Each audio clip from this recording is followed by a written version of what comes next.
Good evening. Welcome to another episode. I am going to try my best to be quick, but I've snuck off in my daughter's room. I have every ounce of confidence that the door back there is going to pop open at some point with either a dog, screaming 2-year-old, 5-year-old, 8-year-old, or whatnot. So, for that reason, I'm going to try to be quick. I'm not going to really talk about content or what we're doing or where we're going and anything like that. What I really want to talk about tonight is ownership, and that's going to kind of be my key word over the coming really weeks, months to come. Because what I'm really going to start emphasizing on is that, and really the whole process, I'm just the last person on the assembly line, but elementary, our goal isn't just to teach, the writing, reading, math, science, social studies, and so forth.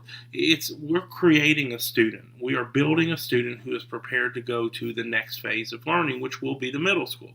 And so while it does include the content, it also includes social elements, responsibility pieces, and there's just a lot of different components that really build that student. And so from my perspective, I start to see these as opportunities where a bit of I know that for those you probably remember the term senioritis. You start to see a little bit of that start to creep into fifth graders as they start to see the end of the light in this building.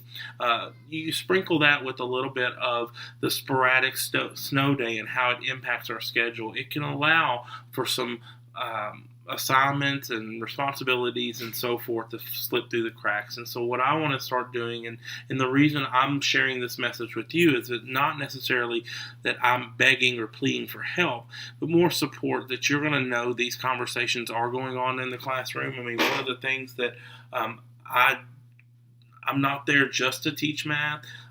If any of your children probably talk, they may share that I get off on tangents from time to time, and I'm easily led astray, and it happens because if I see a teachable moment, I'm definitely going to capture that, because my job is to build the whole student, not just the math student, although my focus is math, and I'm trying everything I can to do that and do that well.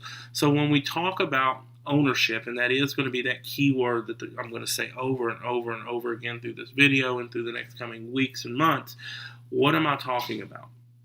Well, one of the things, and it's going to kind of be on a few different layers, let me say it that way. The first bit of ownership is that grade that comes home, and it's coming home tomorrow when report cards go home. That's your child's grade. That's represents what he or she has done in my class. I don't have any type of free points. Everything is very weighted.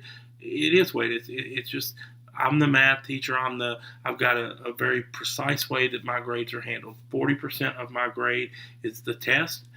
Another 25 is the content review. I'll talk about that in just a second. 25% is homework. 10% is quizzes. That totals 100. That's where the grade comes from. And all of those things funnel into that percentage. That percentage is weighted, calculates out, here's your grade. The test is 40%, which is obviously the biggest piece of the pie. With that, we do test corrections and so forth, again, where I would talk about ownership when a student comes to me not happy with his or her grade, or when I'm not happy with his or her grade. One of the first places I look at is, did you complete test corrections?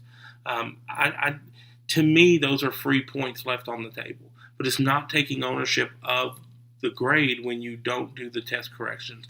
One of the things that makes my heart happier than anything is to get a student who gets a 92 on a test and still does the test corrections.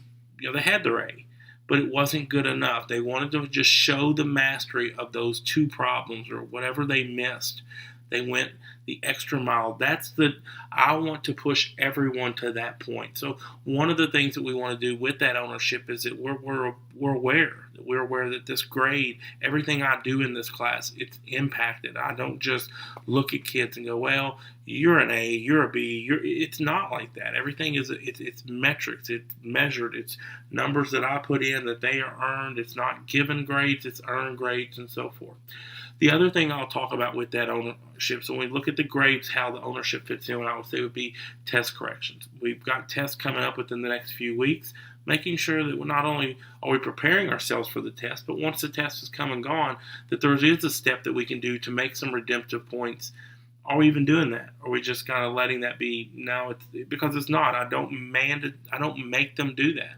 I want to give students, hey, here's the option. Do you want it or not?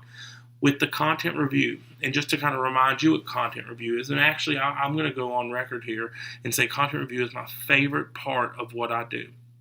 Content review, it is given weekly, and they actually do it on their Chromebook, so it's a digital assignment, and they do it in Miss McNeese's class. So it's not even done with me in the room, which I love because it really starts to see, are you getting it? It's where it will ask them, and there'll be a weekly focus. For example, this coming week is place value understanding.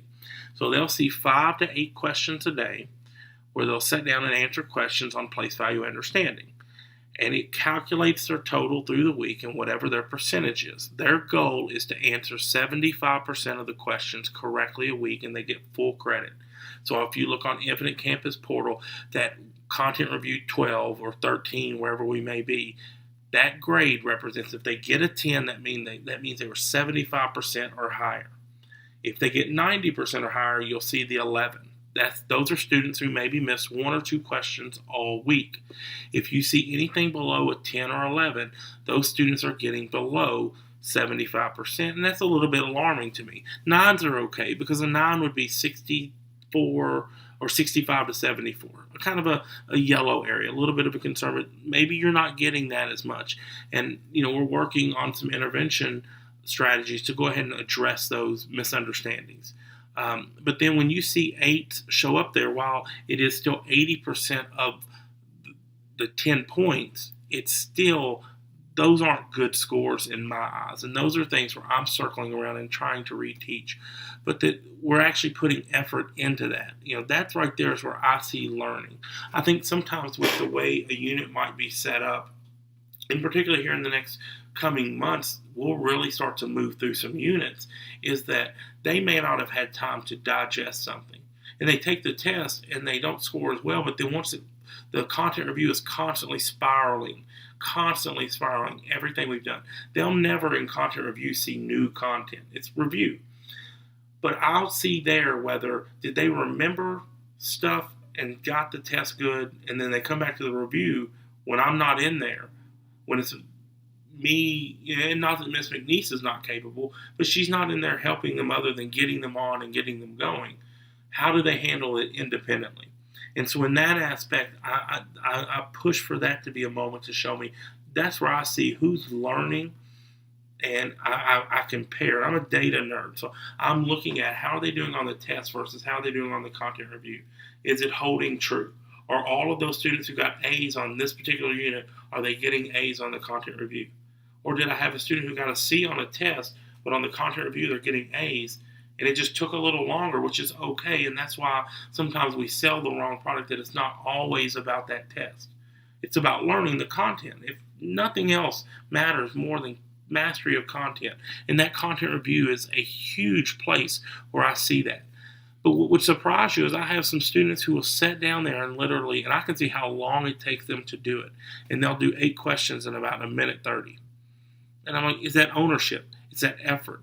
And so these are conversations that I'm starting to have now going, I need their best every day, because that's what it's going to take at the next level.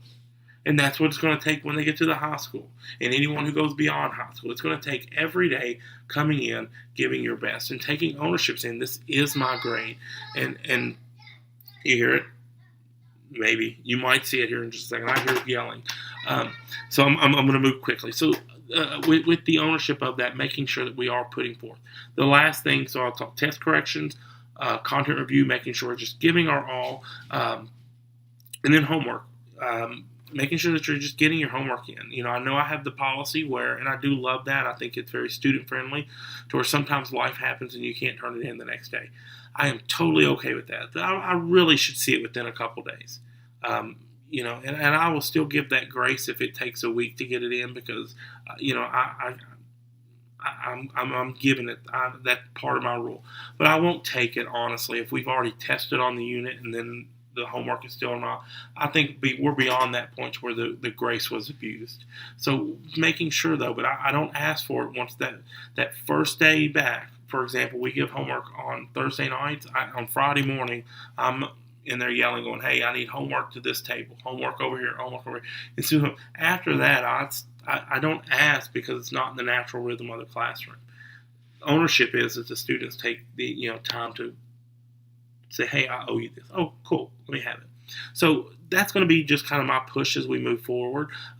Just as always, I'm so thankful for all the support and the emails that I get from you guys, and the ability that I've had to connect with your homes to help make this year, I hope, smoother. I hope, I know it's probably worrisome getting all these long emails every week and having to watch a video here and there, but I genuinely love what I do. I absolutely love this group. It is a special group. I cannot wait to watch how they impact the next building. But as we think through that, I really want to start thinking through kind of dotting my I's and crossing my T's and making sure that they are as top notch as they can possibly be when they get over there, because I know that they're going to have just a spectacular middle school experience. So not to get you thinking that far ahead, but I'm already there. So I've wasted too much of your time already. I appreciate everything. I will talk to you in about a week. Thanks.